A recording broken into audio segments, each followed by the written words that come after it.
Welcome back to part 2 of this series. Where we last left off, I taught you how to create a class and how to use the magic construct method to, in this case, echo out some information as soon as the class was instantiated. Next, I'm going to show you about using a more optimized IDE for working with classes, and then we're going to discuss the differences between an object and a class, and we'll do that one first. So you've heard it often. You hear classes and objects, and you almost think that they're interchangeable. Classes are objects, objects are classes. This is not the case, actually. An object is very different from a class. What you most often hear is that a class is a blueprint, and it's a great way to kind of wrap your head of what a class actually is. So when people say blueprint, you think a class is a blueprint of a house, right? So that tells you how it should work, what should happen.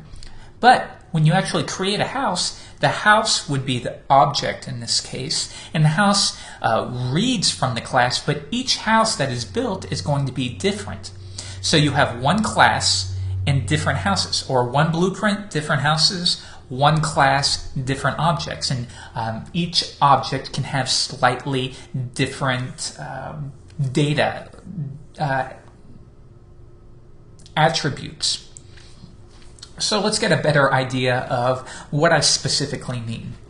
So all I'm going to do here is I'm going to set, you're going to learn about variables. So to create a variable, we can create it as a public variable if we want. A public variable means that anybody can have access to it. If somebody instantiates this class, they can access it. And also means that the variable is accessible even from child classes that you'll learn about in the future. So we can create this public variable, and we're going to give it a name of, I don't know, name. Okay, public name. And we're going to create a new, we're going to remove this, and we're going to change the construct. And we're going to say we want to change this name is going to be equal to whatever the user passes in when they create the object. In this case, this is the object. Don't worry if this is confusing. Hopefully it'll make more sense as we move on. So I'm going to say the way I can reference the object name is by doing this. Okay, this does not specifically refer to the class, though it sort of does, but more specifically, it refers to the object. Okay, so this is going to refer to whatever object it created. And I'm going to say this, and now if I want to access this name, I can't simply just do this name.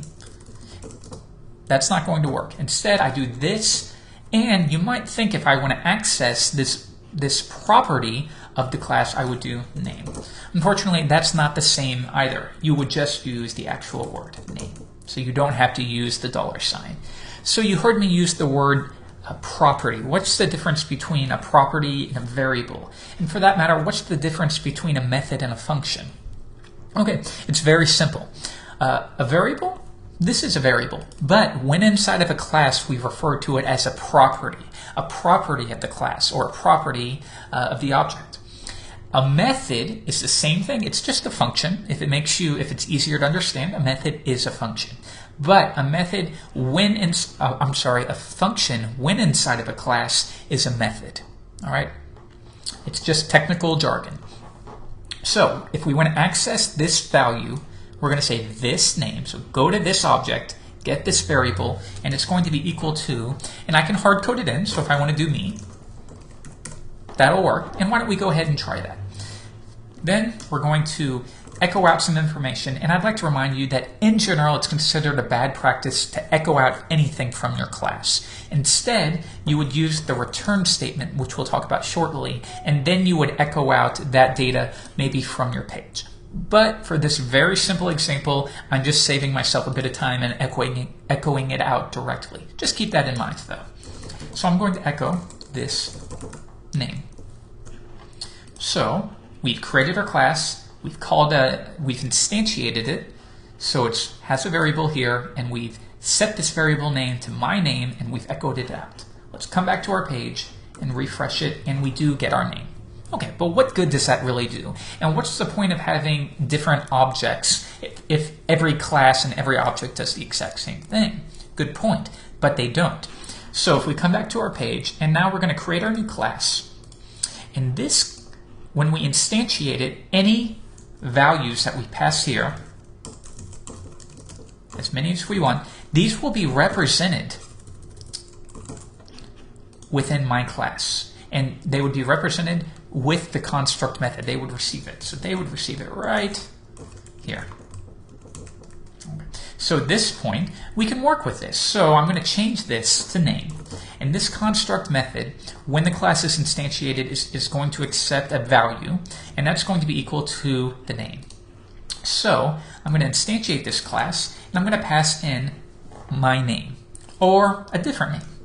But let's continue with my name.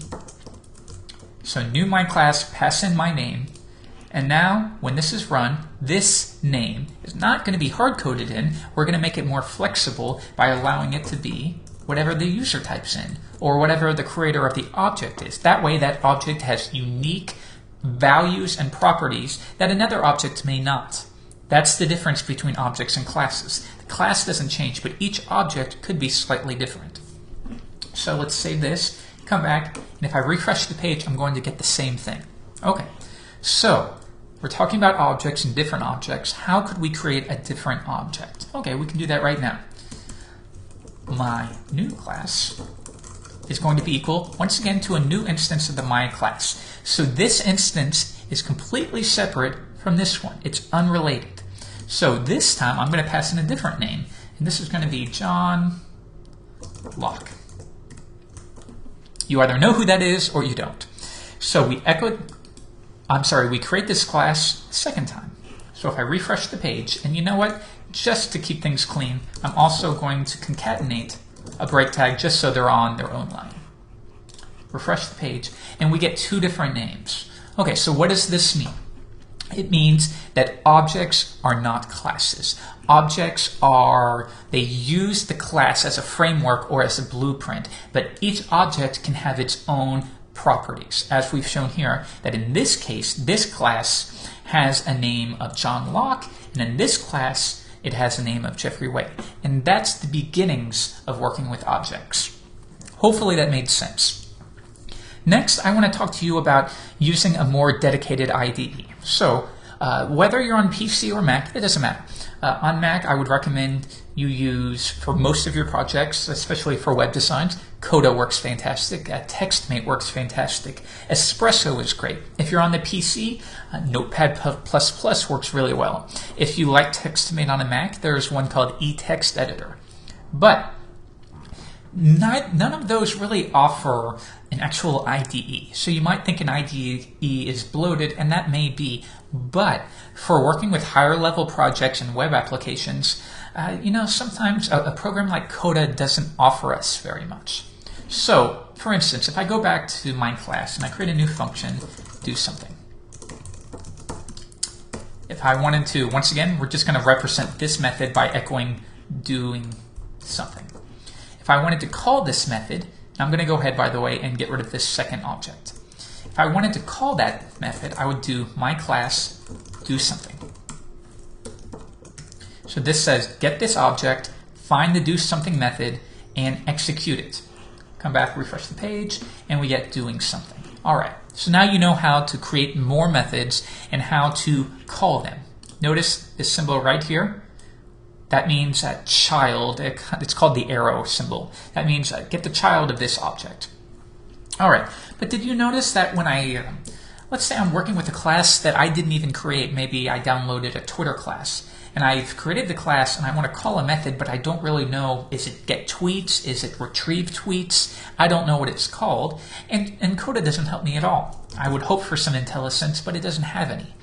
That's when specific IDEs become much more powerful. Now, the one that I'm going to recommend that you use, and you're free to use any, is NetBeans. That's going to work across Mac or PC. There's others like Aptana. There's one called, it's not free, but it's called something Storm. It's pretty new, PHP Storm. That works well too. But I found that NetBeans really seems to work great. So if I come back to Firefox, the wonderful thing about NetBeans is it's super powerful and it's free, 100% free. So I would recommend, that's what I'm going to be working in this project, and I'd like you to as well. I'm going to go to the IDE, and if you want to download it, download NetBeans, and you want a custom download because they allow for a lot of different languages and such. We don't need Java or C++. You want the PHP implementation, and you're going to download it right there. Once that downloads, you can open it up like so. And I'm going to go here, and I'm just going to save this. Save each of these, and I'm going to close out Coda because I'm finished working with them.